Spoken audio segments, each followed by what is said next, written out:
Então, estômago e secreção. Primeiro, secreção gástrica, histologia glandular, que você já... Cada tipo de célula fabrica um tipo de substância. As enzimas pepsina e lipase gástrica. A pepsina é uma protease, chegou antes da Coca-Cola, Pepsi, então pepsina é uma protease, degrada proteínas. Secreção de ácido clorídrico, as fases da secreção gástrica, a fase cefálica, a gástrica intestinal, a ação de anti-inflamatórios e gastrite, que eu acho que você deve ter visto já em cardio, e a tal da bactéria Helicobacter pylori, que habita a mucosa gástrica, responsável por 90% das gastrites. 90% das gastrites é devido a essa bactéria, Helicobacter pylori. Muito bem. Então, assim, quem trabalha com fisiologia animal se diverte com a diversidade do bicharedo, né? Então, vocês têm ali em cima, à esquerda, homem, e como diz um aluno da agronomia, tá? E na mulher e na criança? É a mesma coisa, né? Então, vamos dizer assim, em humanos e cão, é a mesma estrutura gástrica. Embaixo você tem a legenda. A zona churiada é um epitélio estratificado, várias camadas, pavimentoso, porque as células de cima vão se achatando, e aglandular. Não, quer dizer que não tem glândula. É um epitélio de proteção, estratificado, pavimentoso, glandular, que é o caso do esôfago, né? Depois, aquela zona escura é a zona cárdica ou cardíaca, é a mesma coisa, secreta muco, cárdica ou cardíaca. A zona branca é gástrica ou fúngica, é o mesmo nome.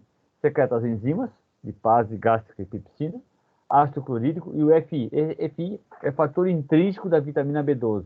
Fator intrínseco da vitamina B12. Sem ele, não há absorção de vitamina B12. A vitamina B12 é fundamental para a divisão celular. Ela favorece indiretamente a multiplicação das células. Na falta de B12, que é produto de origem animal, leite, carne e ovos, o sujeito vai entrar em anemia severa, porque não está multiplicando as células.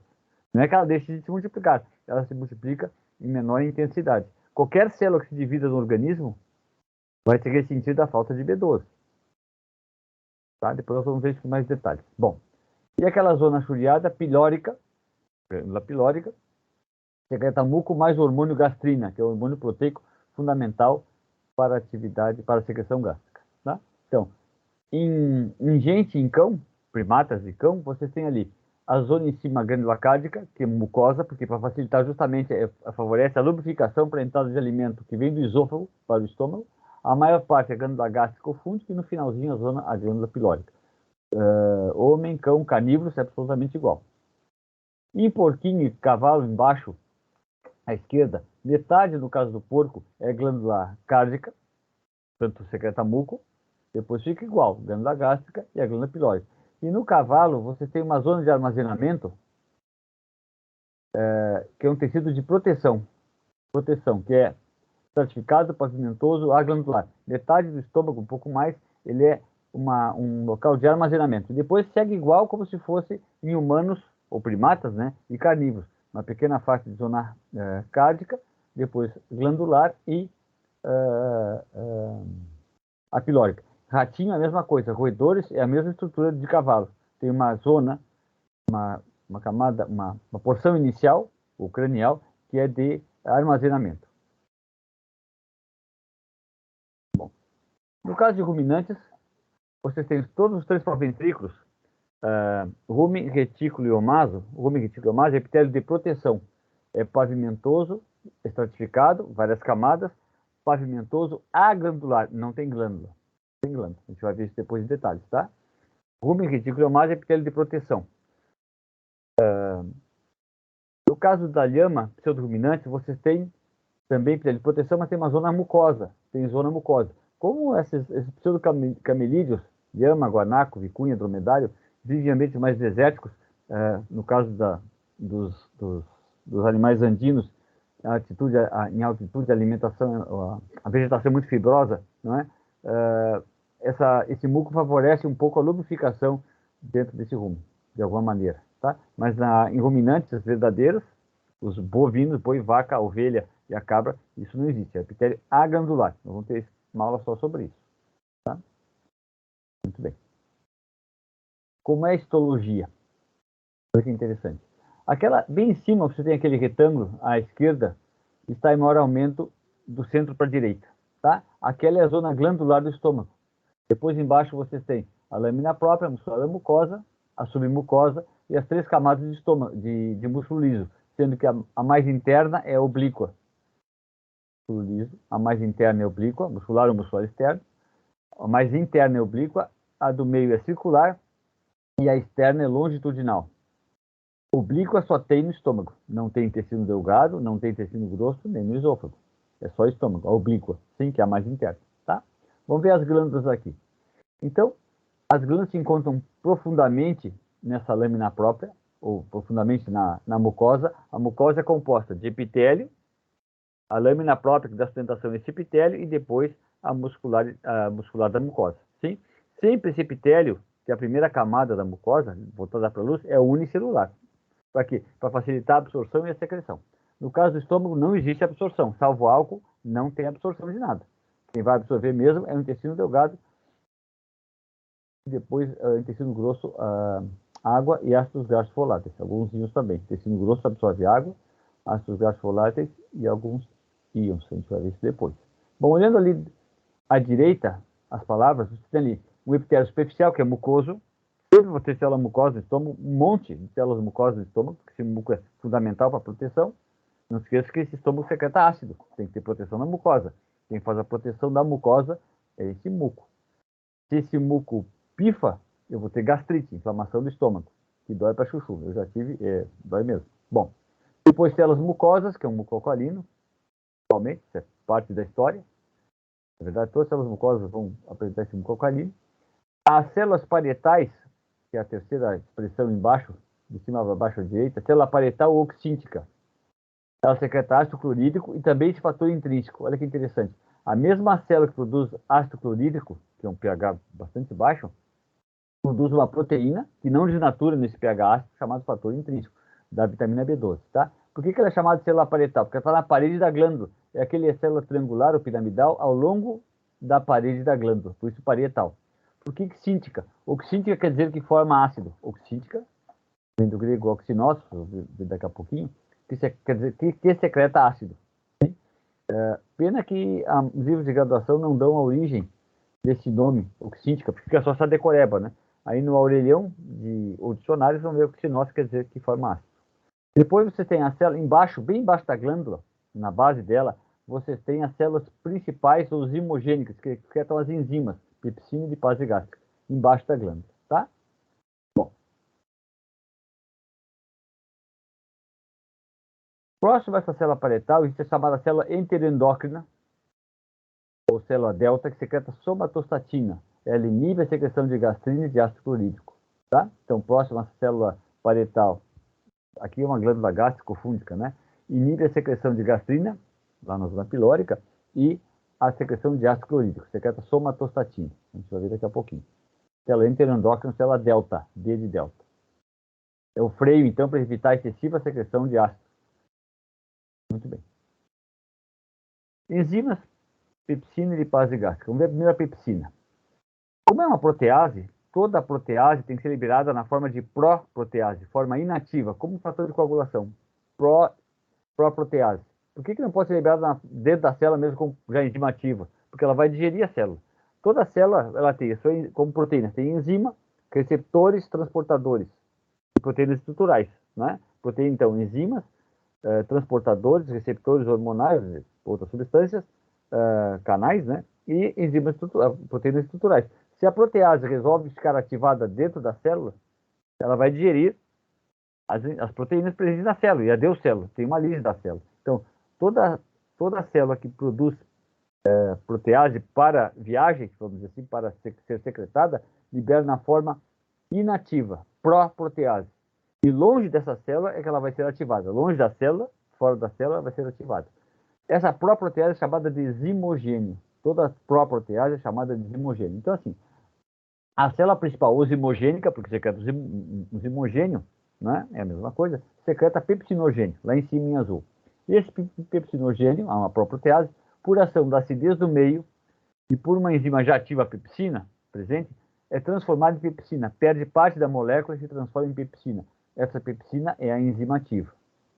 O que faz, então, fora da célula, na luz do estômago, é a pepsinogênio transformada em pepsina. É secretada como pepsinogênio e na luz do estômago se transforma em pepsina. O que acontece? A pepsina, ela atua em aminoácidos, naquele retângulo de borda preta à esquerda diz assim, atua em AA, aminoácidos aromáticos. Então, o aminoácido tem anel aromático, ela vai agir, sim. O pH ótimo dela é 2 e ela fica inativa em pH 5. Então, já no intestino delgado, ela já não atua. Todo o que vem do quimo, conteúdo estomacal, vai para o intestino delgado, obrigatoriamente. A pepsina desse quimo, no pH 6,5, máximo 7 no intestino delgado, não vai atuar, tá? Então, assim, essa pepsina, ela não faz nhoque, ela não corta completamente a proteína.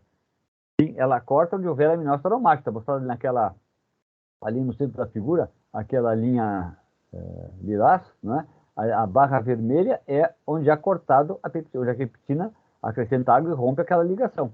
Tá, e se essa proteína não tem aminoácido aromático, a pepsina não atua. Se não tem anel aromático, a pepsina não atua.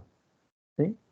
Então ela inicia a digestão proteica, mas ela não cliva completamente, não lisa completamente a proteína. Tá? Qual é o aminoácido aromático?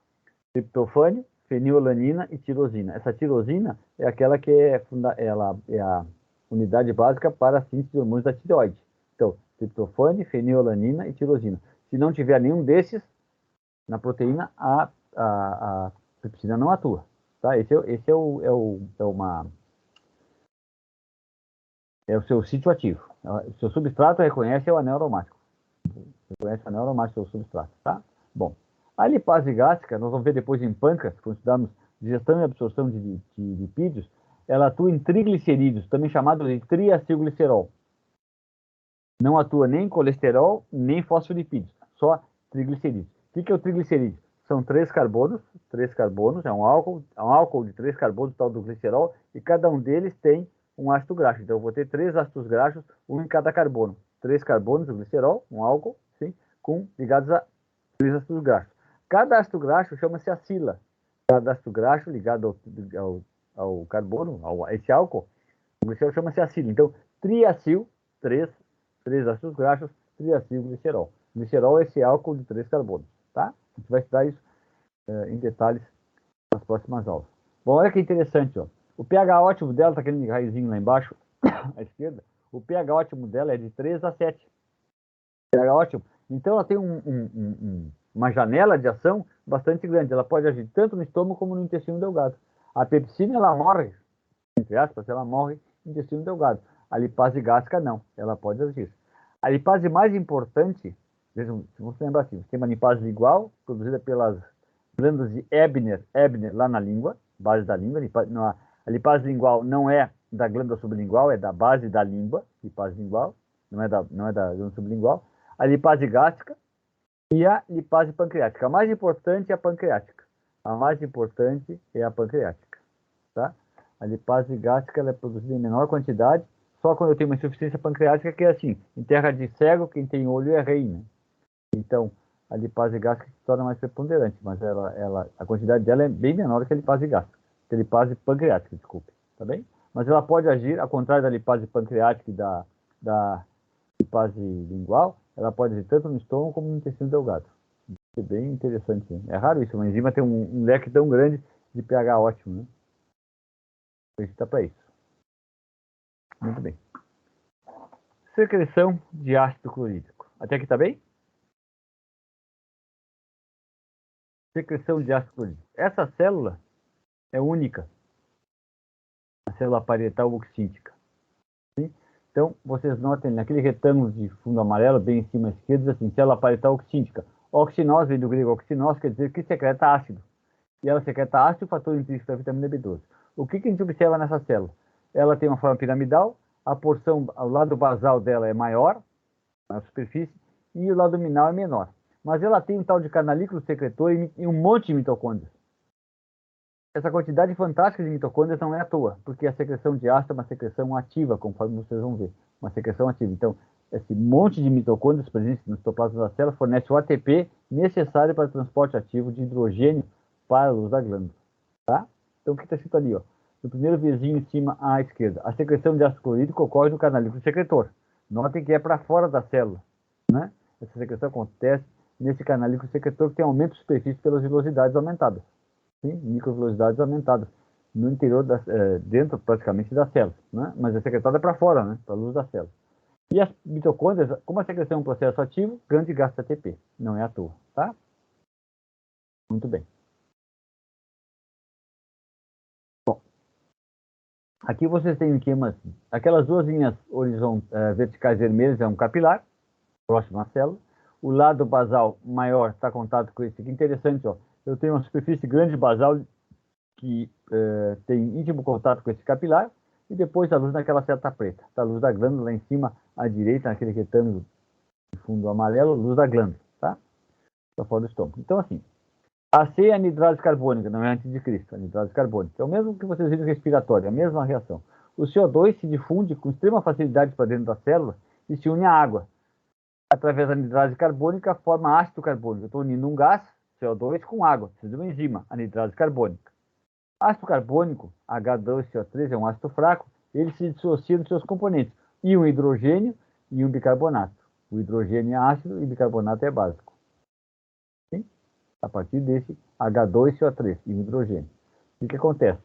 Esse hidrogênio vai ter uma bomba, chamada bomba de prótons, em que vai sair um cátion monovalente, que é o hidrogênio, e tem que entrar um outro cátion monovalente, que é o potássio, para manter a neutralidade elétrica, para não haver alteração de carga, manter a neutralidade elétrica, tá?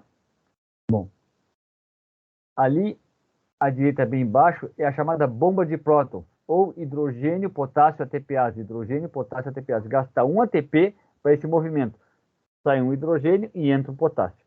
E em 1985, vocês nem eram nascidos, foi descoberto o omeprazol. O omeprazol, graças a Deus, ele inibe essa enzima, inibe a enzima. Então, não importa o estímulo que venha do lado basal, a bomba de prótons, 99% dela está inibida. Então, não tem secreção de ácido. Isso é para tratamento de gastrite. Omeprazol e seus derivados, omeprazol.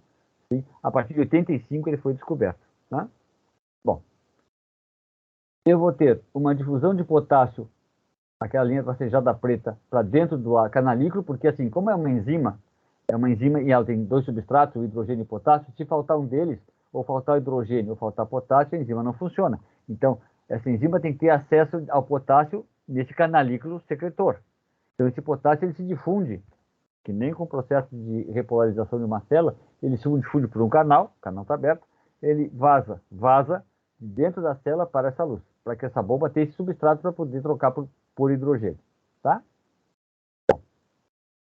Depois, esse bicarbonato, ele é trocado por um íon cloreto é um ânion, chama-se cloreto, não é cloro, íon cloreto, que entra por uma troca pelo íon bicarbonato, é um antiporte, não tem gasto de energia, é um antiporte, né, em que sai o íon bicarbonato negativo e entra no íon cloreto negativo, mantendo a neutralidade elétrica. Esse cloreto se difunde por dentro da célula e vai até o canalículo secretor, onde vai formar então um ácido clorídrico. Tá? Esse cloreto então, ele é trocado por íon bicarbonato. Muito bem. Esse íon bicarbonato que vai para o sangue, ele é um íon alcalino. Então, o que acontece?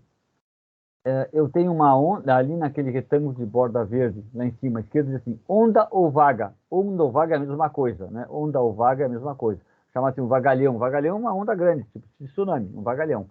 Onda ou vaga alcalina. Então, quando eu tenho uma refeição importante, eu secreto, tem grande estímulo para a secreção de ácido, eu secreto muito hidrogênio para um lado, sai um átomo de hidrogênio para um lado e um bicarbonato para o outro lado do sangue. Então eu tenho uma alcalose fisiológica, que também é responsável por aquele soninho que dá após uma refeição. Então, além do parasimpático atuante que baixa a pressão arterial, ainda eu tenho um acúmulo de bicarbonato no sangue, fisiológico, né? Que dá também, colabora para esse soninho pós-refeição. Pós-prandial chama-se, pós-prandial, pós-refeição, pós-prandial, tá?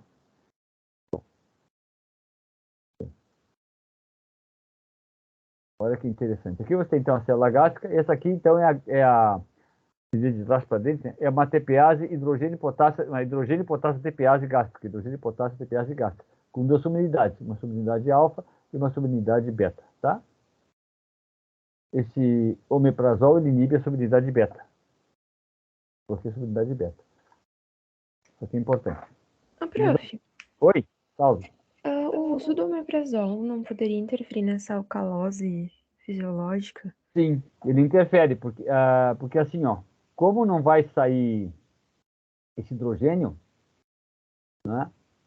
Qual é a tendência? Vai acumular hidrogênio dentro da célula e aí o ácido vai acabar não se dissociando. É efeito de massa. Vai acabar unindo o hidrogênio com o bicarbonato, acaba se associando. Tu vai diminuir a tua alcalose, não vai ter secreção de hidrogênio, não vai ter secreção também, não vai, esse hidrogênio não vai ser liberado, né? Ele vai acaba acumulando e a reação dos dois sentidos vai para formar ácido carbônico, formar ácido carbônico. Mas tu não vai ter gastrite.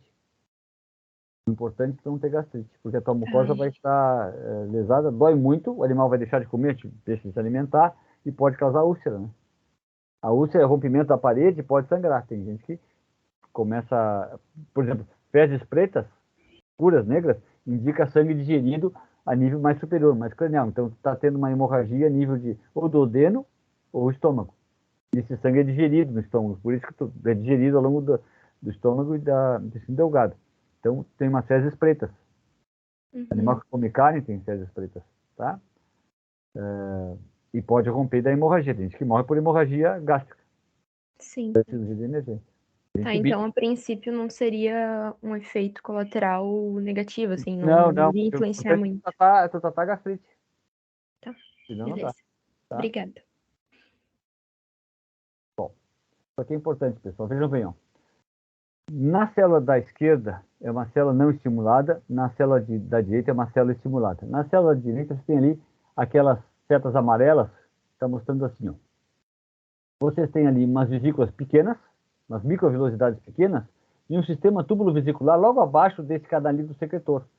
E logo abaixo do canalito secretor tem um sistema túbulo-vesicular. Um monte de vesículas logo abaixo desse canalículo. Aqui está a luz, aqui embaixo tem vários túbulos, esse canalículo vesicular. Com a estimulação, o que acontece? Desaparece esse sistema túbulo-vesicular, porque esse excesso de membrana ele é adicionado no canalículo secretor e eu tenho maior microvelocidades mais extensas, maior quantidade e tamanho dessas microvelocidades. Isso indica intensa secreção. Qual é a filosofia? Está ali naquela membrana, naquele retângulo de borda amarela embaixo. A membrana do sistema túbulo-vesicular, ela está endocitada, ela é rica em hidrogênio, potássio, TPase, né? Ela é adicionada a canalículo secretor. Então, assim, quando não há estimulação, em primeiro lugar, a secreção de ácido clorídrico ela é contínua. Enquanto tiver sangue presente, qualquer célula que faça secreção, enquanto tiver sangue, eu vou ter secreção. Acabou o sangue, não tem secreção. Então, a secreção de ácido clorídrico é contínua. Para evitar uma superprodução de ácido clorídrico e evitar que o estômago vire um buraco só por uma intensa gastrite, o que acontece? As membranas da microvelocidade ela é endocitada, levando junto quem? A bomba hidrogênio potássio TPase. A bomba de prótons, leva junto consigo, então ele não fica ativa, porque ela não está ligada com a luz desse canalículo. Tá bem? No momento que eu tenho a estimulação, esse excesso de membrana ela é adicionada à membrana plasmática do canalículo, aumenta a sua superfície e tem então várias bombas presentes nessa membrana. Isso é a célula estimulada. Quando não há, ela é recolhida nesse sistema túbulo-vesicular para evitar excessiva secreção de ácido. Porque a bomba está presente. A bomba está presente, tá? Mas vai funcionar menos se ela está endocitada. Sim? Ela vai ter dificuldade de acesso ao hidrogênio, por exemplo. Então, uma célula estimulada ela tem canalículos, as microvelocidades do canalículo secretor são bem evidentes. Quando ela está sem estimulação, a gente vai ver depois que tipo de estimulação é essa, as microvelocidades são, vamos dizer assim, michurucas, de pequeno número e pouca extensão, comprimento, né? Bom, aqui vocês têm duas colunas mostrando a secreção de uma célula parietal e uma célula não parietal.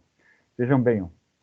A concentração de sódio no líquido extracelular, que é o nosso íon de maior quantidade, sódio no líquido extracelular, é em torno de 140, no máximo 150 miliequivalentes por litro de água. Lembrando que miliequivalente diz respeito a quem tem carga. Se a substância não tem carga, positiva ou negativa, não fala em miliequivalente. Glicose não posso falar em equivalente, ou miliequivalente, porque glicose a carga é zero. Não tem carga, então não posso falar em equivalente. Se tem carga, não importa o número positivo ou negativo, eu posso falar em equivalente. Por que a gente fala em milho equivalente? Porque essas quantidades são pequeníssimas de íons no nosso organismo. Bom, o sódio, no máximo, extracelular, 150. O hidrogênio tem 160. A concentração de hidrogênio na célula parietal, que é secretada, 160 miliequivalentes, mais que o sódio, tá? Como é secretado o potássio, eu vou ter... Bom, íon cloreto, então, ele é um íon negativo. Então, eu vou ter, além do HCl, eu vou ter também uma secreção de cloreto de potássio.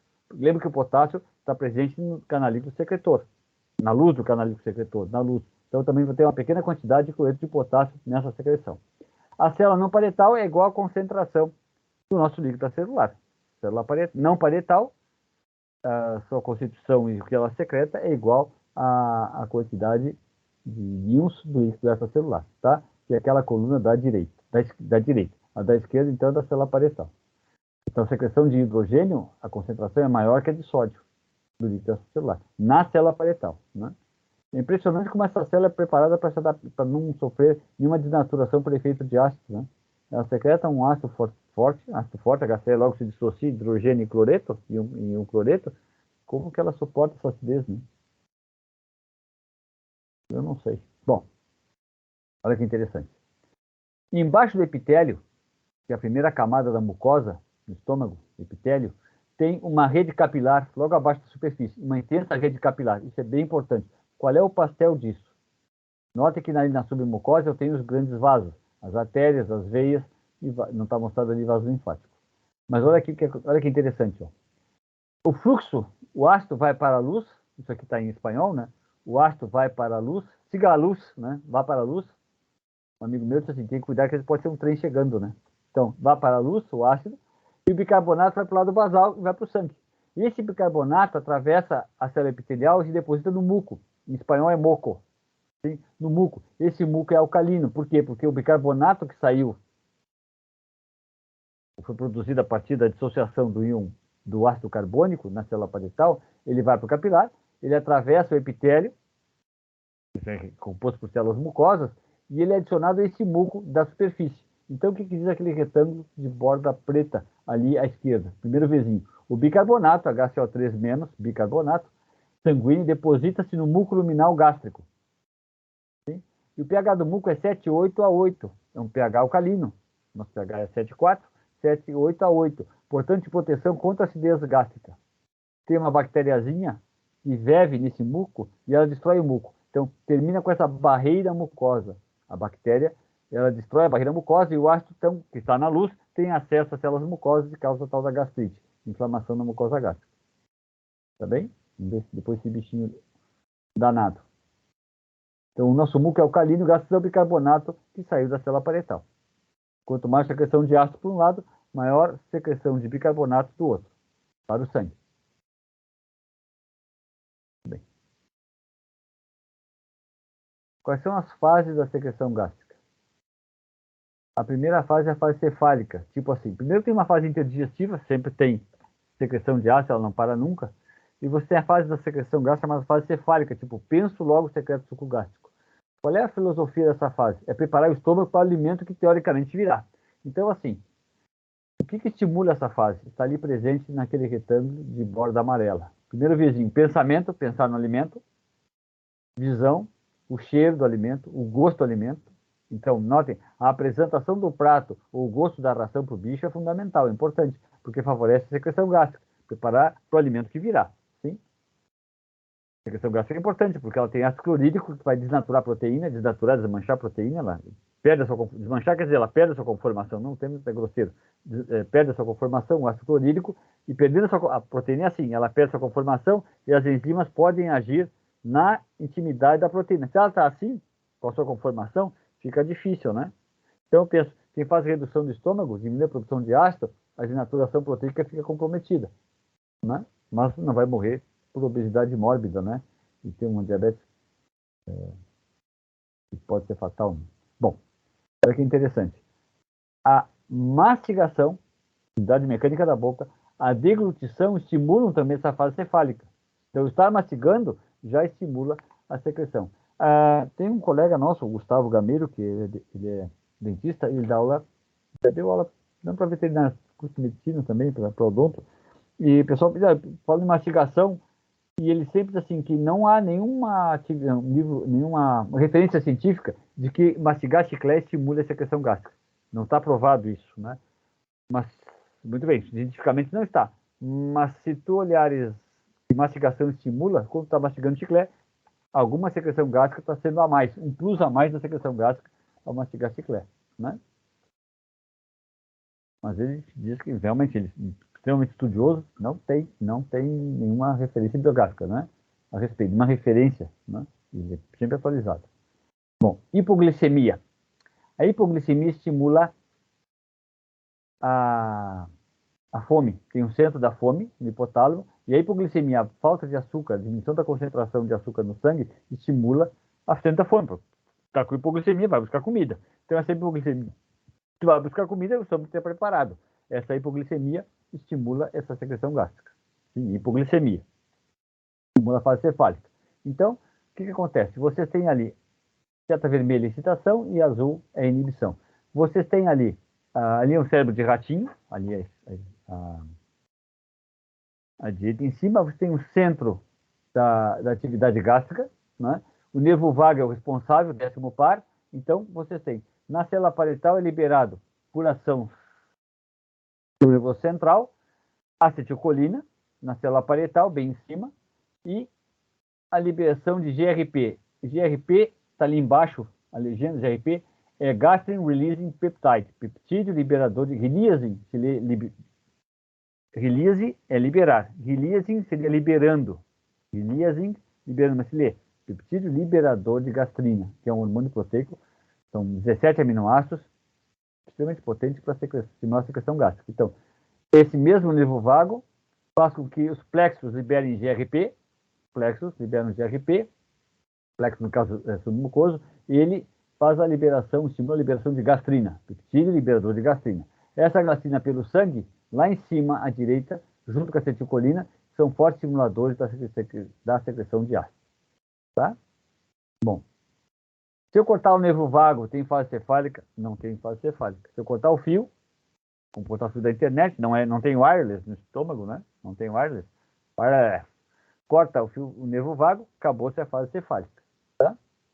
Bom, do lado daquela célula G embaixo, G porque ele secreta gastrina, existe uma célula D, ou célula delta, que libera somatostatina. O que acontece? A célula parietal libera ácido, esse excesso de ácido, ele inibe a célula G, olha que interessante. Ó. O próprio ácido inibe a célula G, não a célula parietal, a célula G inibe a célula que vai liberar o hormônio que estimula a célula parietal. E ao mesmo tempo, esse mesmo ácido estimula simultaneamente a célula delta. E a célula delta libera o hormônio somatostatina, que de modo parácrino, quer dizer ao lado, ela está presente próxima à célula G, essa somatostatina, através do líquido intersticial, atinge a célula G, que tem seu receptor, a somatostatina, e inibe a secreção de ácido. Tá? Então, a célula G é inibida pelo excessivo ácido da célula parietal e também pela somatostatina, que é o freio. Somatostatina é o freio que impede, aqui a célula G, né? Impede essa somatostatina, inibe a liberação de gastrite, tá? Soma quer dizer corpo. Statina vem de stase, quer dizer parada. Então, inibe o corpo, inibe o crescimento. Se vocês se lembrarem lá atrás de endócrino, a liberação do hormônio do crescimento, GH, Growth Hormone, hormônio do crescimento, ela tem o hormônio estimulador, que é o GHRH de hipotálamo, GHRH pelo hipotálamo, e outro hormônio que vem também pelo sangue, que inibe a somatostatina. Então, os neurônios do hipotálamo, liberando somatostatina pelo sangue, inibem a liberação de GH, impede o crescimento, somatostatina. Tá? Isso não é uma ação parácrina, isso é uma ação endócrina, vem do sangue, entra pelo sangue e vai agir nas células que liberam, célula somatotrófica que libera GH, sim, somatostatina. Hipotálamo, adenipócito. A ilhota pancreática produz insulina, glucagon, sim, ela tem junto dela, dessa ilhota, ela tem célula delta. Então é liberada de forma parácrina essa célula delta, nessa região das ilhotas, desse grupamento de células, sim, como um freio. Então eu tenho 5% de células delta presente nessa ilhota pancreática. ela é liberada de forma parácrita para evitar excessiva liberação de insulina e excessiva liberação de glucagon. A somatostatina, então, é utilizada como freio da excessiva secreção de células. No caso, célula beta, insulina, célula alfa, glucagon. Tá? E também do estômago, na célula G.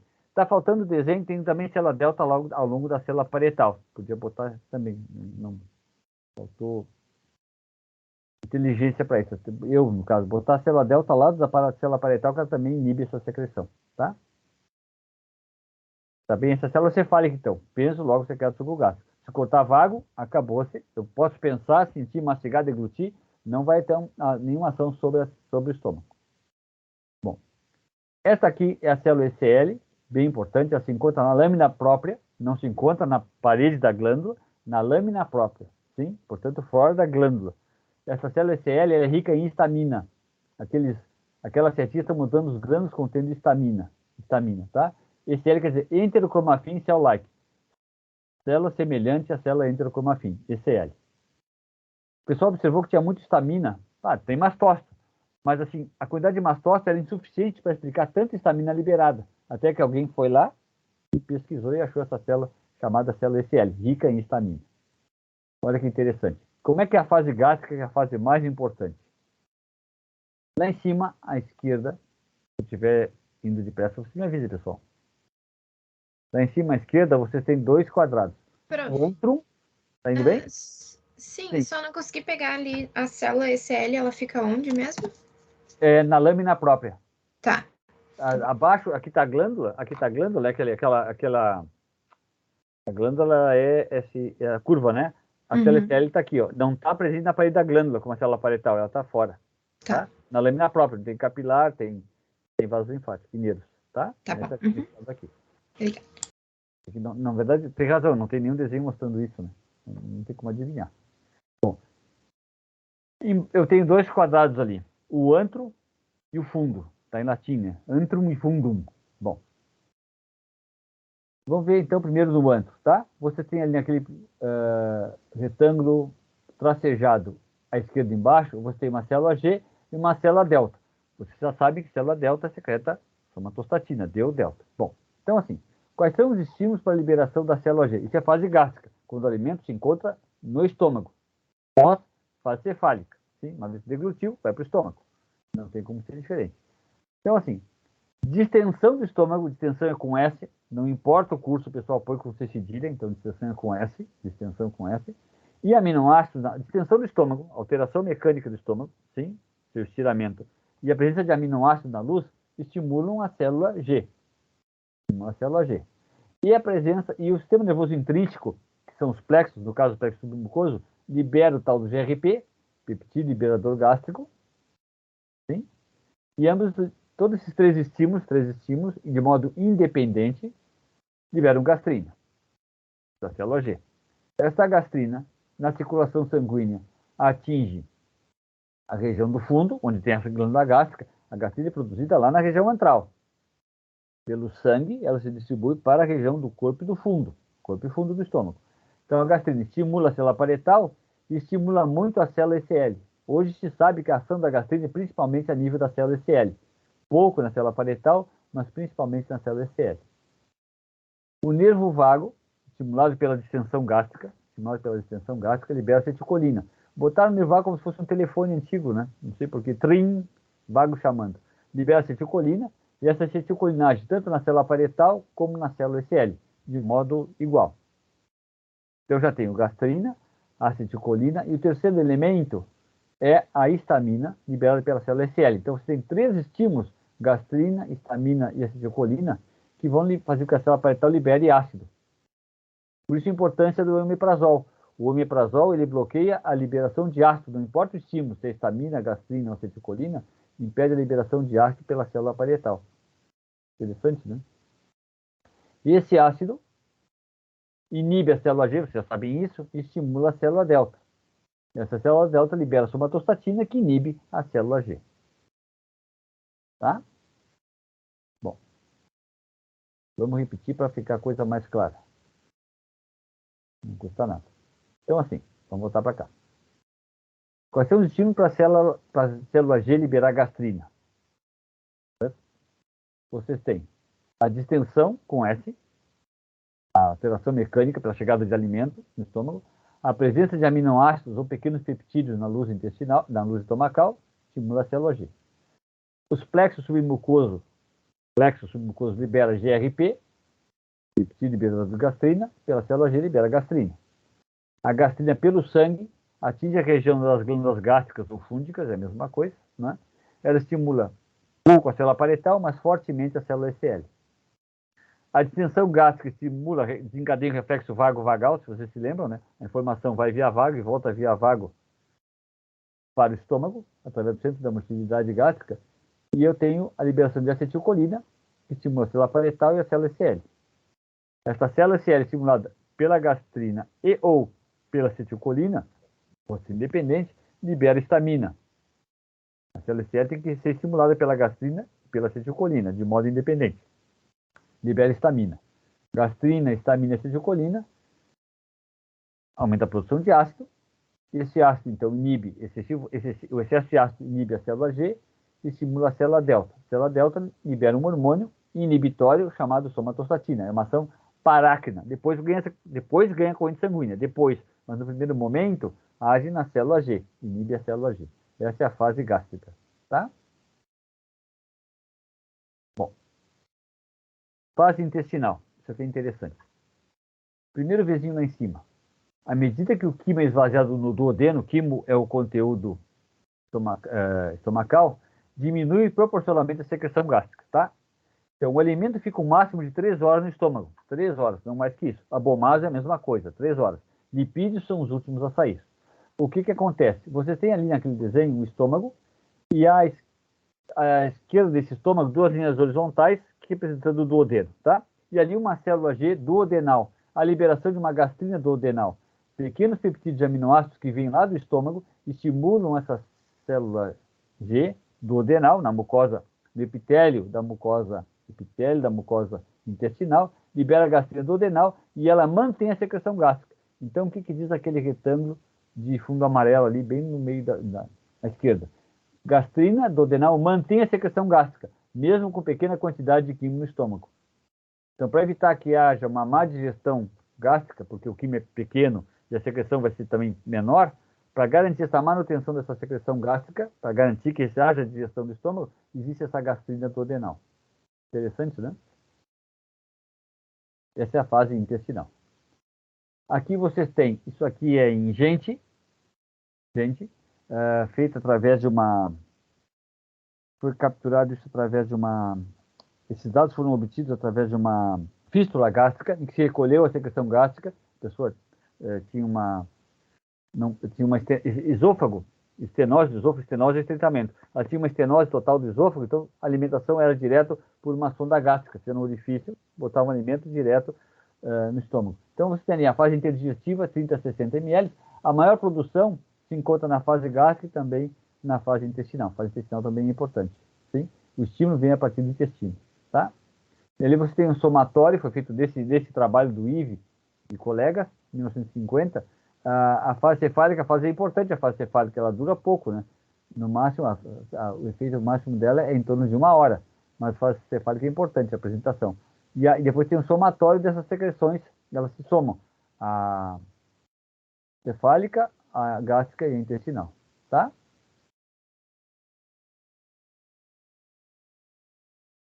A fase cefálica ela tem uma produção importante no início, né? Então a apresentação do prato é importante, pessoal, o gosto da ração. Bom, não sei se você já conhece essa figura. O que é anti-inflamatórios e gastrite, né? Então, vocês têm à esquerda uma situação que eu não tenho anti-inflamatório presente. O que acontece? Ali vocês têm 2 receptores, um laranja e um azul, receptores hormonais, e depois 2 quadrados dentro da célula, um retângulo vermelho, não quadrado, retângulo, um retângulo vermelho e um azul, tá? E a enzima adenilato ciclase que transforma clivo ATP em AMP cíclico mais 2 fosfatos inorgânicos. Inorgânico que não tem carbono, inorgânico, fosfato sem carbono, tá? AMP cíclico. Bom, o que vai acontecer? A histamina se liga no receptor H1, receptor, desculpe, H2 da célula parietal, o H1 é em artérias e arteríolas, H2, sim, e estimula a proteína GS estimulatória, que ativa a adenilase ciclase, a histamina. Então, a ligação da histamina com o seu receptor, H2, estimula a proteína GS, estimulatória, e estimula a produção de AMP cíclico, tá? E a AMP cíclico ativa, através de fosforilações contínuas, ela aumenta a atividade, ou ativa a bomba de prótons, a hidrogênio e potássio TPase. O AMP cíclico, então, é o segundo mensageiro da ação da histamina dentro da célula. Muito bem. A prostaglandina 2, ligando-se ao seu receptor, estimula uma enzima PG, uma proteína GI I de inibitória, que inibe a adenilase ciclase. Então, evita uma excessiva produção de AMP cíclico e a ideia é diminuir a produção de ácido, tá? Bom, na figura da direita, quando toma anti-inflamatório, o anti-inflamatório inibe a ciclooxigenase.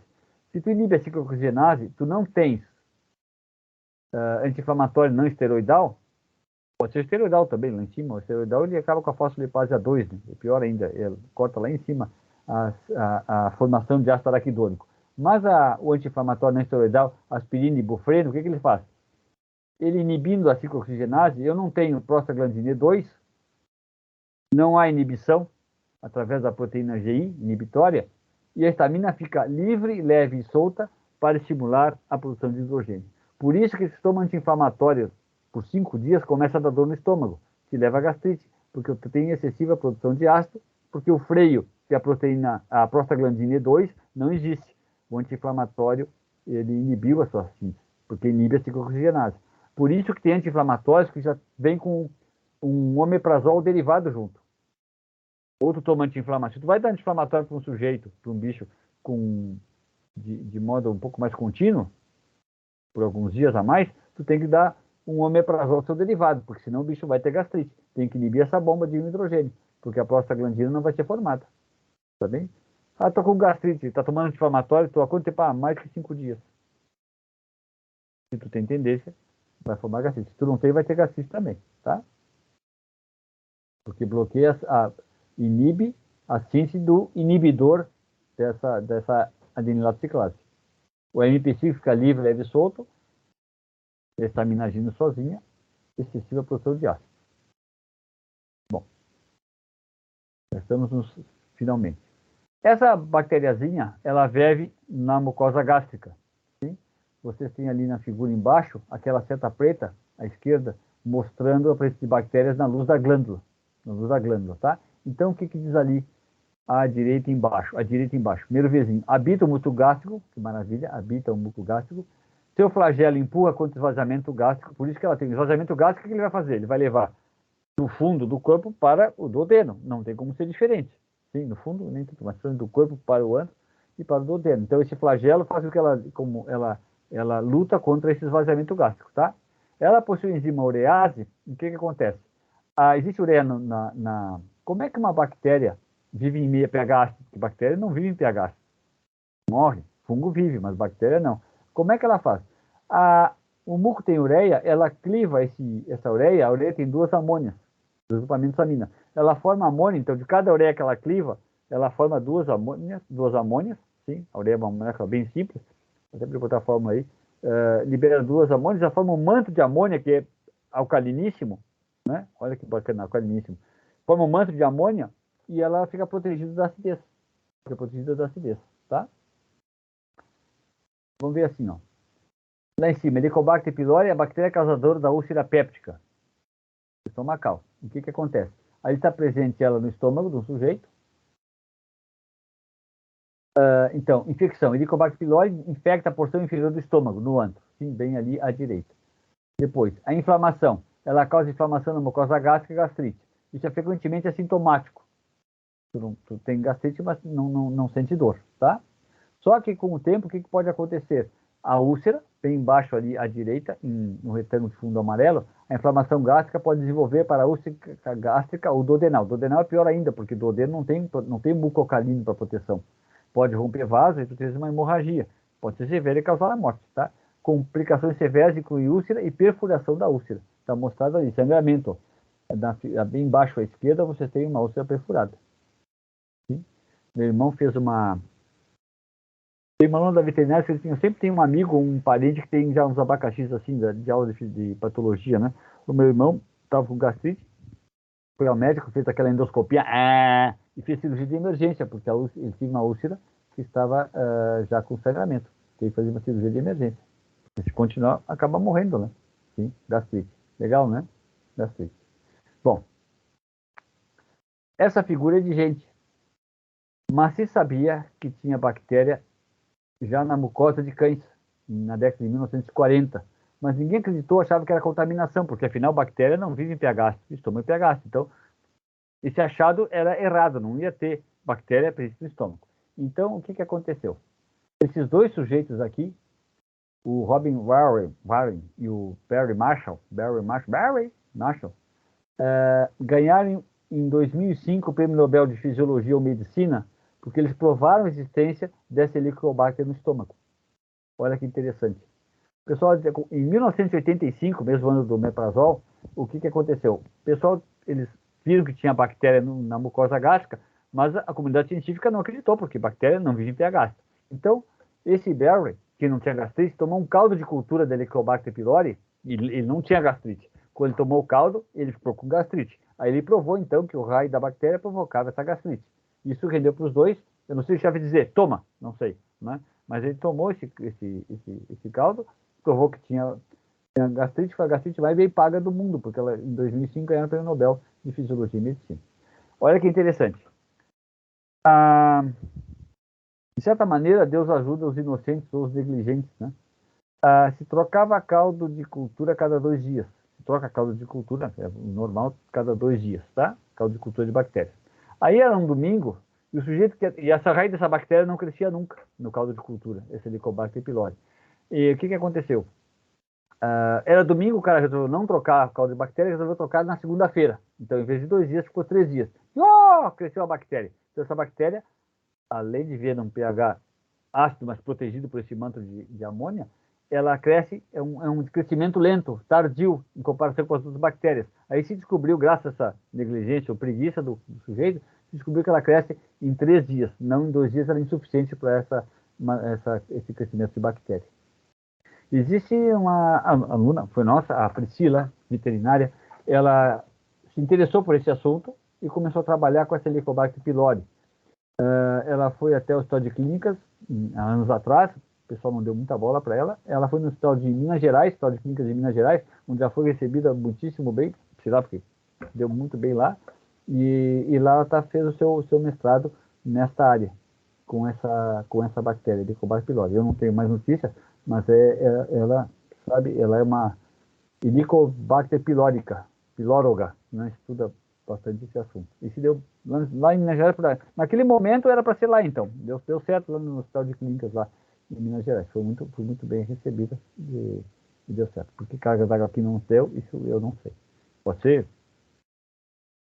Naquele momento não era para ser, né? Mas tá, lá era importante. Tá? Então, 90% das gastrites... Então, o pessoal toma Pinheira Santa contra a gastrite, né? O omeprazol, mas a gastrite continua porque não liquidou com a bactéria. Graças a Deus, essa bactéria é morrível com uma sucessão de dois antibióticos, cloranfenicol e ranfinicina. Sim? Essa associação tu toma de manhã e de tarde, à tardinha, né? E durante 7 dias. Eu tomei 10 que é para matar bem matado. Sim? 7 dias tu mata essa bactéria. Né? E tem que fazer revisões periódicas porque pode ter bactéria de novo, tá? Então, a princípio, ela vive na mucosa gástrica, mas ela é sintomática, tu não tem sintomas. Se desencadear o processo, então aí ela fica, se tiver alguma situação que a barreira mucosa fica muito desprotegida, ela pode tornar sintomática. Tá bem? Muito bem. Então, em espécies animais tem, mas só que ninguém acreditava, porque por causa da acidez do estômago, que a bactéria não vive. Tá bem, pessoal? Posso para a gravação? Alguma dúvida?